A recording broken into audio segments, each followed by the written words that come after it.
Assalamualaikum murid-murid. Apa khabar? Apakah yang kita akan pelajari hari ini ya murid-murid? Jom belajar bersama Cikgu Suzana. Murid-murid, hari ini kita akan melihat apakah itu pemboleh ubah. Pemboleh ubah ialah sesuatu yang boleh berubah dalam sesebuah penyiasatan atau eksperimen. Sebelum sesuatu eksperimen atau penyiasatan dijalankan, kita perlu menentukan pemboleh ubahnya. Ianya amat penting bagi menghasilkan eksperimen yang adil dan tepat. Murid-murid nak tahu ke pemboleh ubah itu ada berapa jenis?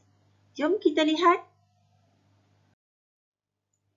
Terdapat 3 jenis pemboleh ubah yang perlu kita tentukan sebelum memulakan eksperimen atau penyiasatan, iaitu pemboleh ubah dimanipulasi, pemboleh ubah dimalakan, pemboleh ubah bergerak balas. Pemboleh ubah ini kita ringkas supaya senang diingat. Pemboleh ubah dimanipulasi kita ringkaskan jadi PM. Pemboleh ubah dimalarkan kita ringkaskan menjadi PT. T itu untuk tetap. Pemboleh ubah bergerak balas kita ringkaskan menjadi PG. Mari kita lihat pemboleh ubah dimanipulasi dulu ataupun PM. Pemboleh ubah dimanipulasi merupakan apa yang diubah atau dibezakan sebelum menjalankan eksperimen atau penyiasatan. Ianya akan mempengaruhi hasil eksperimen atau penyiasatan yang akan dijalankan. Di dalam setiap eksperimen, hanya ada satu sahaja pemboleh ubah dimanipulasi. Ianya tidak dibenarkan lebih dari satu pemboleh ubah dimanipulasi. Jika pemboleh ubah dimanipulasinya lebih dari satu, ianya akan menjadikan penyiasatan itu tidak adil dan tepat. Seterusnya, kita lihat pula pemboleh ubah dimalarkan. Pemboleh ubah dimalarkan ialah pemboleh ubah yang perlu ditetapkan sama sebelum atau sepanjang penyiasatan dilakukan. Ianya bagi mendapatkan hasil penyiasatan yang adil dan tepat. Tadi kita sudah melihat tentang pemboleh ubah dimanipulasi dan pemboleh ubah dimalarkan. Mari kita lihat pula pemboleh ubah bergerak balas. Pemboleh ubah bergerak balas merupakan hasil yang diperhatikan atau yang diukur pada akhir atau selepas penyiasatan dijalankan. Murid-murid, mari kita lihat pula cara menulis pemboleh ubah dengan betul. Untuk menulis pemboleh ubah memerlukan parameter untuk mengukuhkan maksud objek. Apa itu parameter ya? Parameter ialah ciri-ciri objek. Contohnya, parameternya isi padu dan objeknya pula ialah air. Jadi, pemboleh ubahnya ialah isi padu air. Contoh seterusnya, parameternya bilangan, objeknya haiwan.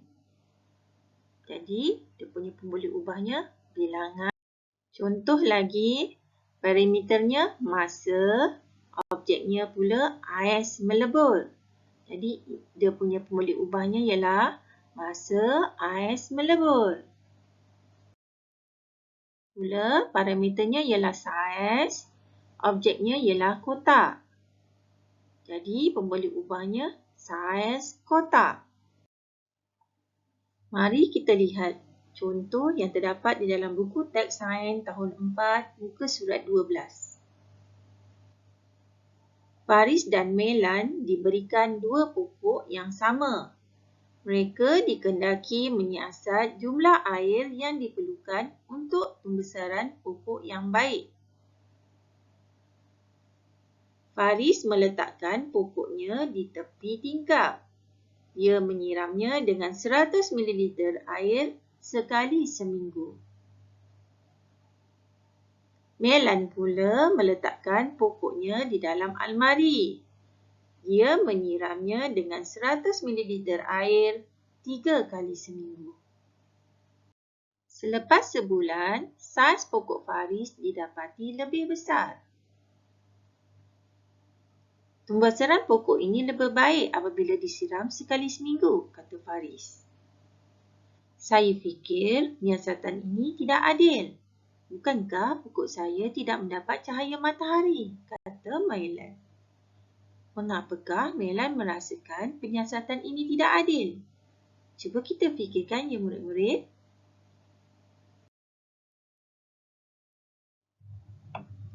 Mari kita lihat pembeli ubah dimanipulasi yang terdapat di dalam penyiasatan ini.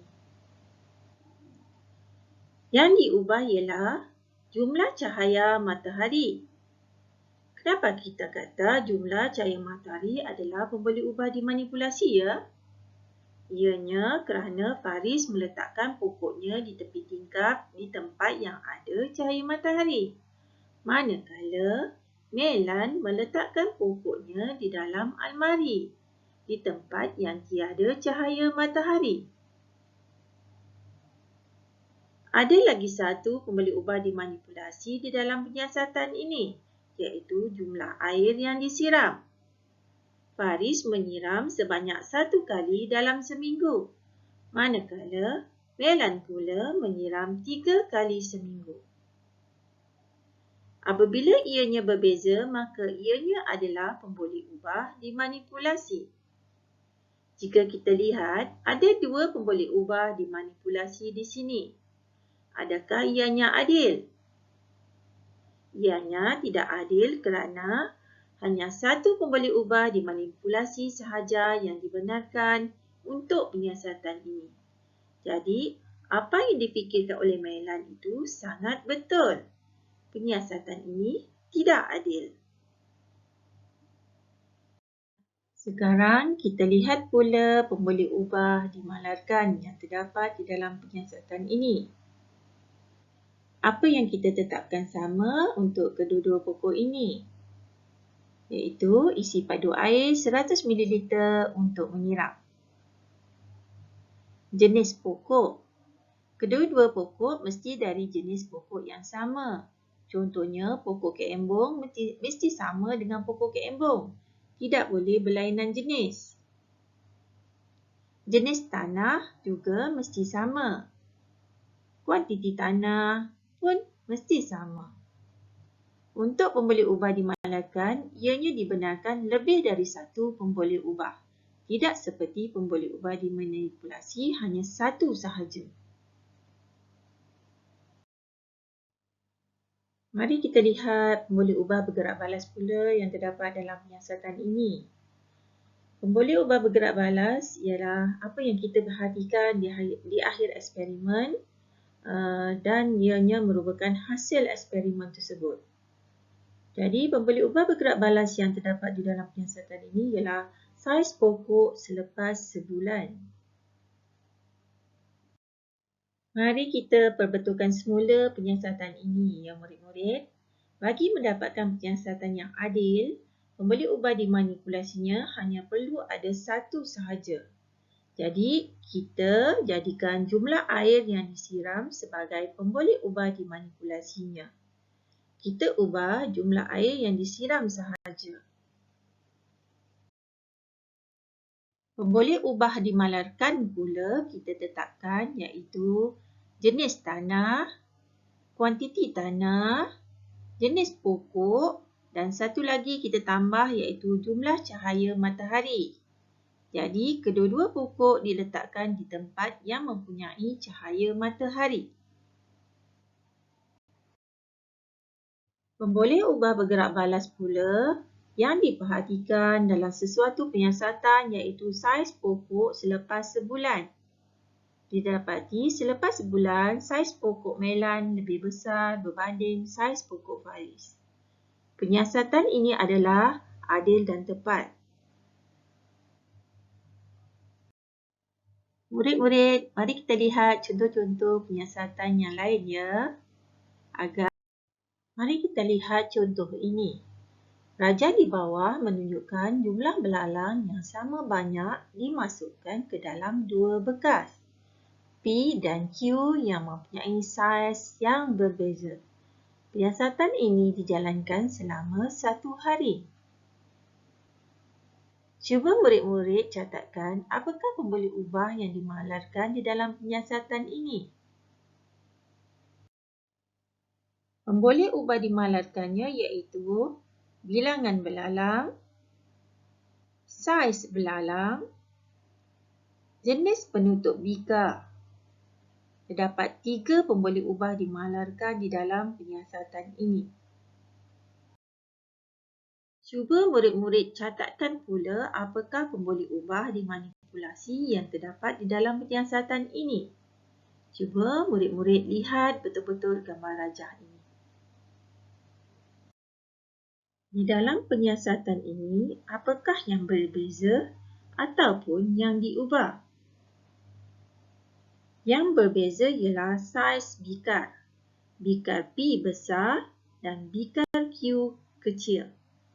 Itu adalah pemboleh ubah dimanipulasinya. Sekarang kita cari pula pemboleh ubah bergerak balas yang terdapat di dalam penyiasatan ini. Pemboleh ubah bergerak balas yang dapat murid-murid perhatikan di akhir eksperimen iaitu bilangan belalang yang hidup di dalam setiap bikar. Okey murid-murid, kamu telah melihat contoh yang cikgu beri. Cikgu harap kamu dapat memahaminya dan mengaplikasikannya sewaktu kamu menjawab soalan yang berkaitan dengan pemboleh ubah ataupun sewaktu kamu menjalani penyiasatan ataupun eksperimen di dalam bilik sains.